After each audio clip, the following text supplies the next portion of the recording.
Mendefinisikan masalah. Pertama, kita harus mendefinisikan apa yang dimaksud dengan mendefinisikan masalah itu sendiri. Tapi kita tidak akan membahas definisinya secara harfiah, karena kita bukanlah seorang sastrawan, tapi kita adalah seorang engineer. Maka kita akan mendefinisikan masalah layaknya seorang engineer. Untuk memahami ini, kita harus tahu terlebih dahulu apa yang dikenal sebagai engineering design process. Engineering design process adalah kumpulan langkah atau prosedur yang dilakukan oleh seorang engineer untuk menghasilkan suatu inovasi atau mencari solusi dari suatu masalah. Mendefinisikan masalah adalah langkah pertama dari engineering design process.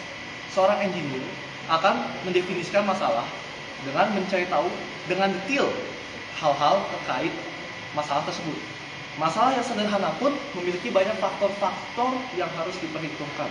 Contoh kasus sederhana adalah ketika kita ingin memindahkan suatu benda, anggaplah suatu kotak, dari ruangan A ke ruangan B.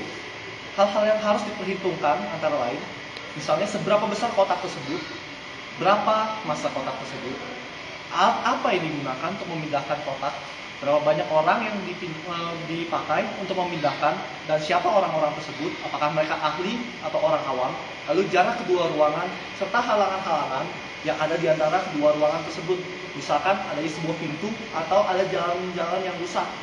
Pada kenyataannya, mendefinisikan masalah yang dihadapi oleh engineer pada masa sekarang ini membutuhkan waktu, uang, dan sumber daya manusia yang banyak.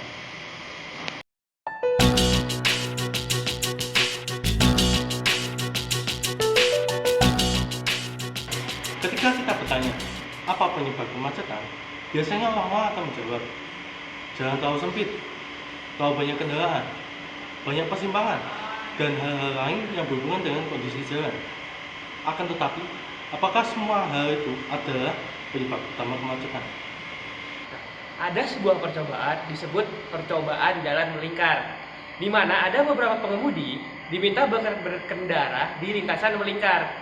Dari percobaan tersebut, terjadi titik di mana secara tiba-tiba, nggak ada apa-apa pun, tiba-tiba jalan mulai padat merayap. Padahal pada awal percobaan, semua pengemudi berjalan tanpa hambatan, seperti yang bisa kita lihat di sebelah kanan ini. For the first time, Japanese researchers have conducted a real-life experiment that shows how some traffic jams appear for no apparent reason. They placed 22 vehicles on a single track and asked the drivers to cruise round at a constant speed of 30 kilometers an hour. At first, traffic moved smoothly, but soon the distance between cars started to vary and vehicles clumped together at one point on the track. Di jalan, mungkin kita sering berpendapat bahwa sebenarnya sumber kemacetan itu kan persimpangan. Tapi, apa benar persimpangan itu sumber kemacetan? Ada satu eksperimen juga, di mana jalan itu hanya jalan lurus. Nah, bayangkan sebuah jalanan lurus, di mana mobil-mobil jalan seperti biasa. Namun tiba-tiba ada ayam nyebrang jalan. Mobil yang pertama ngeliat ayam berhenti, ngerem. Lalu mobil di belakangnya ngerem lagi, di belakang ngerem lagi, dan mulainya terjadi siklus kemacetan. Walaupun ayam sudah nyebrang sejak lama, tapi tetap kemacetannya efeknya tetap tertinggal di jalan tersebut. Inilah yang kita sebut dengan phantom intersection atau persimpangan di mana penyebab kemacetannya sudah lama lewat, namun sebab akibatnya tetap tertinggal di jalanan. Ya, dari yang telah digambarkan sebelumnya, ada suatu kesamaan yang dimiliki oleh mereka semua. Hal tersebut adalah waktu reaksi yang berbeda dan umumnya terlambat untuk menanggapi informasi yang didapat. Contohnya dari gambar berikut, bahwa umumnya saat berada di persimpangan, saat lampu berubah menjadi hijau, tidak semua mobil akan maju bersamaan.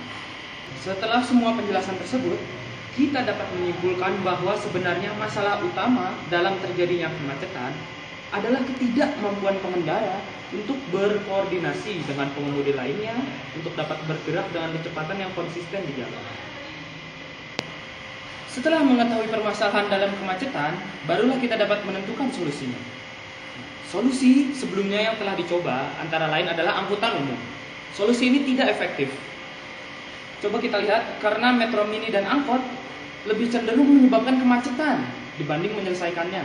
Sedangkan MRT dan komuter line pun belum efektif karena orang lebih memilih menggunakan mobil pribadi.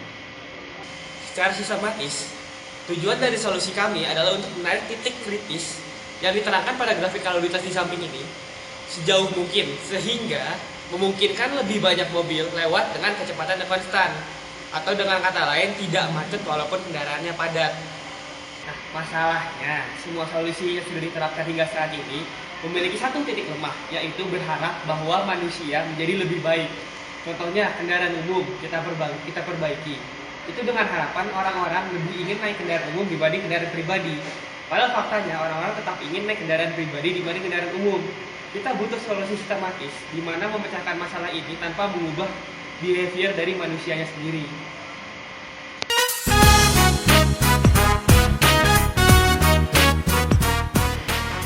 Masalah kemacetan disebabkan oleh ketidakmampuan manusia untuk berkoordinasi. Karena manusia bukanlah sebuah mesin yang monoton. Manusia tidak bisa konsisten setiap saat dan hanya memiliki durasi fokus atau konsentrasi yang singkat. Oleh karena itu diperlukan suatu solusi yang memberikan konsistensi pada manusia yang tidak bisa konsisten, yaitu self-driving car. Di gambar ini, mobil kuning melambangkan self-driving car dan mobil biru melambangkan mobil biasa. Kita lihat dampak yang diberikan self-driving car dari ketika self-driving car tersebut jumlahnya hanya sedikit, lalu bertambah banyak hingga semua mobil menjadi self-driving car. Dengan menggunakan self-driving car yang saling terhubung dengan satu sama lain, kita tidak perlu lagi lampu lalu lintas untuk mengkoordinasikan pengemudi di perempatan, sehingga kemacetan pun dapat diminimalkan.